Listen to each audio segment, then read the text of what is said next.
I understand that Tom Nelson is now claiming he never agreed to the subjects we debated, and that I didn't allow him to discuss broader topics. For those who didn't watch my video showing the 90-minute debate with Tom Nelson, it went something like this. And I still haven't received your essay on Lord Kitchener.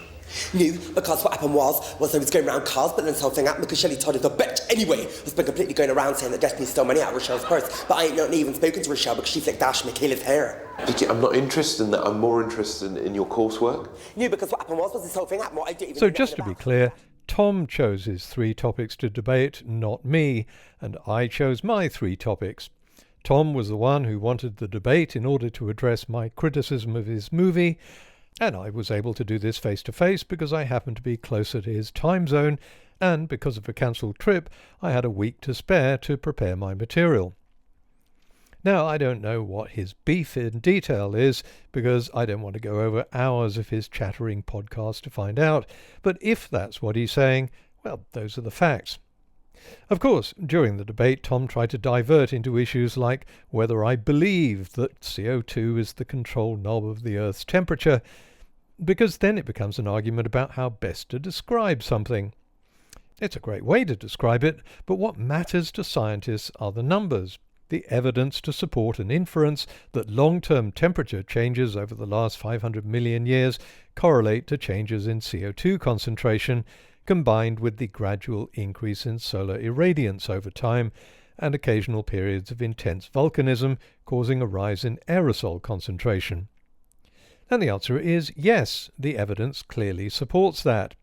Since solar output rise is steady over billions of years and aerosol effects are short-lived, researchers have found that nearly all of the long-term changes in temperature are driven by changes in CO2 concentration.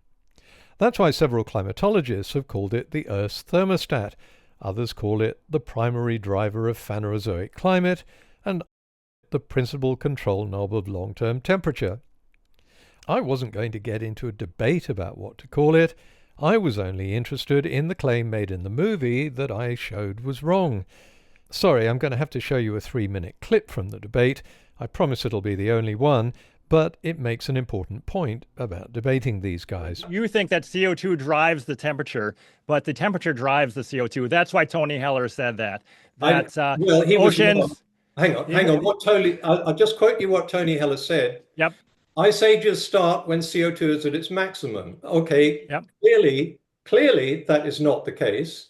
It was certainly at a minimum in the Carboniferous, and it was at a minimum for the ice age we're in. So that's incorrect. That's incorrect information. I'm sorry. You're saying, let's see, what was the CO2 level during the Carboniferous? In parts per million? It was actually pretty similar to now, probably a little bit more.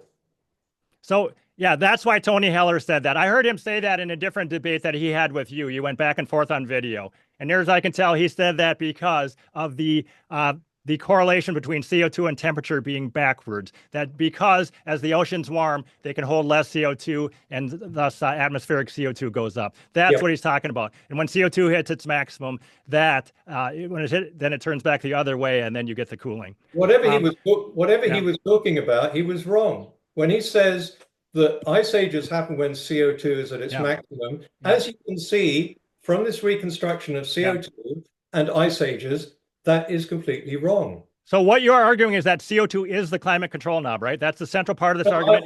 You're not? What I'm arguing is that Tony Heller was wrong to say that ice ages start when CO2 is at its maximum, as you can see in front of you in this reconstruction, which shows when ice ages happened and what the level of CO2 was. I'm just saying he's wrong. You're saying he's wrong because CO2 is the climate control knob, or what does cause he's wrong because, as you can see, and as geologists have concluded, CO2 was at a minimum when ice ages started. He's wrong. When ice ages started at a minimum, okay. Yeah. So, I don't know, but when did the cooling start? When did the cooling start for that particular cool period?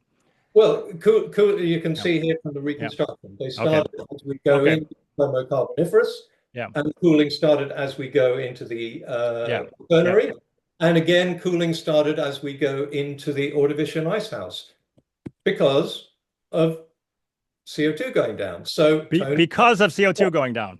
Because Yeah. you're saying that CO2 is the climate control knob. You said that because? No, No?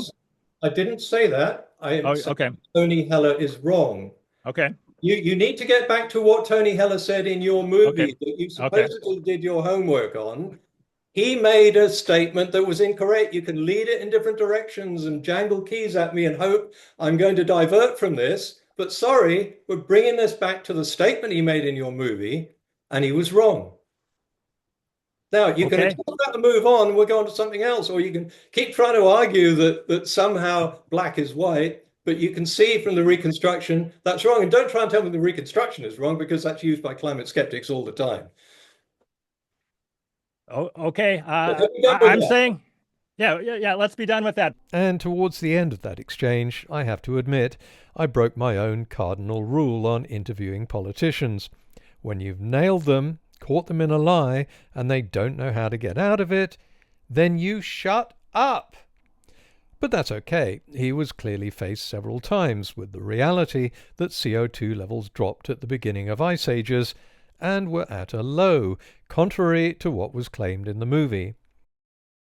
I was also delighted to nail him into admitting that the movie airbrushed out 40 years of warming. It was that easy. The excuse he gave was that he and the people at the CO2 Coalition who made the film don't believe in this recent warming, which they call the spike of doom. So even though it's real and measured by satellites and modern instruments, they just took it out because they didn't agree with it, and they didn't tell anyone. Maybe Tom was getting a bit worried about such an honest admission, because he then tried to claim that the dotted line at the end, the spike of doom as he calls it, is not in Ljungqvist's study. Yep, there is a spike of doom on there that's not in his study. It's not there. We're showing what's in his study. I said it is, and I showed the study, but in case there's any doubt, I've put a link to the study in the video description so you can check that for yourselves. Tom's final excuse was to claim that the movie showed Ljungqvist's original construction. We showed his actual graph, as I've said many, many times. We showed the actual graph. I checked again and confirmed it's not shown. I've always said that the best way to debunk someone is to check their sources and see what's been altered. Because it's hard to push a narrative that's 180 degrees the opposite of science unless you change the science that's been published. Climate, the movie, doesn't usually give any sources, and when it does, they're hard to find because the information is often wrong. I could only debunk the movie's phony recreation of the Willie Soon graph after Tom gave me a link to the paper. He probably genuinely didn't think it would hurt because of Soon's fossil fuel affiliations. Whatever the reason, having a source led me to the deception. And while Tom claims not to see how this movie completely faked a reconstruction of rural temperature to push up warming in the 1940s and push down the recent rise in temperature, the important thing is that everyone else can see it, and they can see how this artificial manipulation gives the movie the artificial conclusion it wants to push. That temperatures recover, but are still today barely higher than they were in the 1940s. But while he gave up that source quite readily, Tom was very, very cagey about sources for this claim. Years ago, we see the rise of the first great civilizations in a blissful period which, according to many studies, was considerably warmer than today. Even this guy looked skeptical. Over a 2-week period, I repeatedly asked Tom to cite these many studies, and asked again and again. And I eventually warned him I'd ask again during the debate. So, after Tom made this surprise claim... So I sent you tens of studies. I sent you tens of them as part of this no-trick zone thing. I'm looking at them here. They go on and on. I went back over the emails. There was nothing indicating any source for the claim about considerably higher temperatures during the rise of great civilizations. Now, he did send me links to several blogs, including this one marked, "A large amount of extremely important information for you is here," which I scrolled through. Okay, it's written by someone called Kenneth Richard 7 years ago, with a lot of stuff about the Marquardt graph and the hockey stick and the supposed climate scam. Notice anything? No, me neither. It was only after the debate that Tom told me this link contained the studies that showed temperatures during the rise of civilizations were considerably warmer than today. Okay, where? Well, you have to scroll down to page 7 of this 21-page blog. You wouldn't know these were the studies because they're labelled the table of contents for the 32 reference reconstructions extending to the right y-axis. So it's a great strategy for someone who doesn't want people to check his sources. Bury them in a long blog and don't say what they are. So why was Tom trying so hard to conceal them? Because, of course, they don't say temperatures during the rise of civilizations were considerably warmer than today or anything like it. They all relate to ocean temperatures, including the one I pushed Tom to reluctantly cite during the debate. And the title gave it away. The Sachs study was not dealing with global temperatures during the rise of the great civilizations, and it wasn't comparing any temperatures to the 21st century. It was looking at cooling ocean temperatures in the northwest Atlantic over the Holocene. And a closer look at the paper shows the possible reasons for that: declining insolation, increasing convection in the Labrador Sea, and equator-wide shifting of the Gulf Stream path. From this, the movie concluded, or perhaps I should say pretended, that the study said temperatures all over the world were 4 to 10 degrees higher during the rise of the great civilizations compared to now. And of course it said nothing of the sort. When I checked all the other studies on that list, they were nearly all looking at ocean temperature changes in regional areas. None of the papers cited compared temperatures back then with the modern period of warming over the last 50 years. But you see what I mean about getting hold of the source and checking it. The lobby groups will make all kinds of claims about what studies say, but they never want to cite them because then that claim can be checked. So finally revealing the sources may have come too late for the debate, but at least Tom's admitted these are supposed to be his sources, so we've unearthed another source of misinformation in the movie.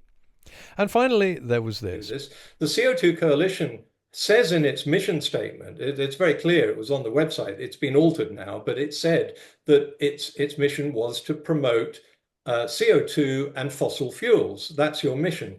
Did it say that? To promote fossil fuel? Did it say that ever? Yes, it did. To promote fossil fuels. Do you want me to show it to you? No, I don't. I want you to say what this... Well, sorry, Tom, but I'm going to show it anyway. I downloaded this a few years ago when I was doing research for a video. And obviously someone at the CO2 Coalition was as sensitive about proclaiming themselves to be a fossil fuel lobbying group as Tom was, because now they've dropped the fossil fuel reference and just say they're in favour of CO2.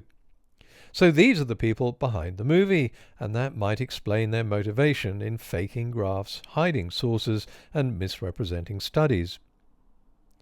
I've debated a real scientist before, when a professor of geophysics questioned a book I'd written on seismology. The difference then was that we were both interested in resolving our differences and understanding the facts.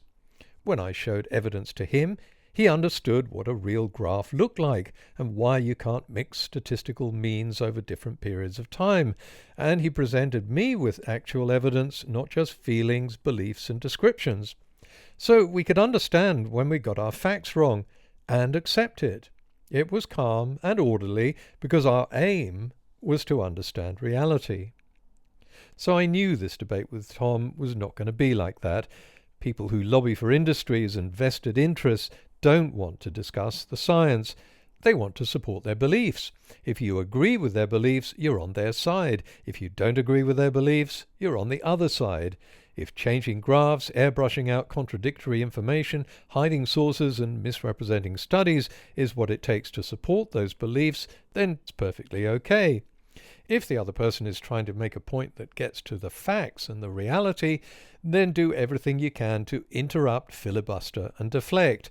What matters outside the world of science is not getting to the truth, but what they call winning.